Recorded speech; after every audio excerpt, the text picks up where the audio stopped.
President Marcos has launched Oplan Contra Baha, a massive cleanup and dredging drive to tackle Metro Manila's long-standing flood problem.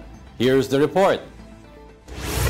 Heavy rains once again triggered widespread flooding across Metro Manila, prompting the government to launch a major cleanup and rehabilitation drive, Oplan Contra Baha. The program aims to clear and desilt over 120 clogged waterways and repair non-operational pumping stations across the National Capital Region within the next 9 months. It will be funded with an initial 2.5 billion pesos and covers not only Metro Manila but also flood-prone provinces such as Cebu, Bacolod, Bulacan, Pampanga, Davao, Pangasinan, and Cagayan de Oro. Ngunit, even after that 9 months, ay patuloy lang, regular na ang paglinis, pag-desiltation, paglinis ng basura. Lahat ito ay patuloy natin gagawin. Hindi natin pwedeng tigilan dahil alam naman natin umiipon pa. President Marcos personally inspected the Balihatar Creek in Parañaque, joined by private sector leaders Manny V. Pangilinan and Ramon Ang, who have committed equipment and resources to support the effort. Sila lang nandito po si MVP dahil sila ang tumutulong at mabilis gumalaw. Kaya't nandito si Manny Pangilinan, nandito si Ramon Ang, ay silang dalawa ay nag-volunteer na sila na ang gagawa sa marami dito sa kailangan na gawin na trabaho.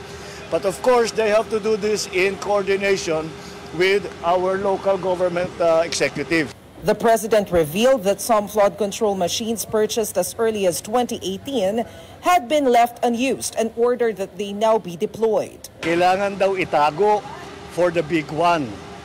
Pero ito na yata yung big one when it comes to flooding. Ano pang inaantay natin? Public Works Secretary Vince Dizon told the Big Story that the massive operation will unclog esteros and rivers that have been choked by decades of garbage and silt. Napakababaw na po ng ating mga ilog, ng ating mga estero at hindi na po nakakadaloy ng mabilis at ng tama ang tubig, lalong-lalo na kapag tag-ulan at bumabaha. He added that within the 9-month campaign, even partial clearing will have a significant impact on flood reduction in the capital. Tuloy-tuloy po ang gagawin natin dito.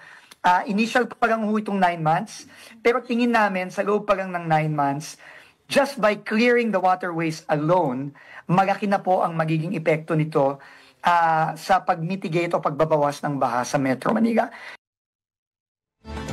Buti naman naisipan nila gawin yan. Pero on a national scale pa yan. Ang nakakalungkot, it took 2, 3, 4, 5, 6 massive storms and a lot of lives. And that, what was that, habagat? Lost Yung rain, lives, yung habagat na yun, di ba?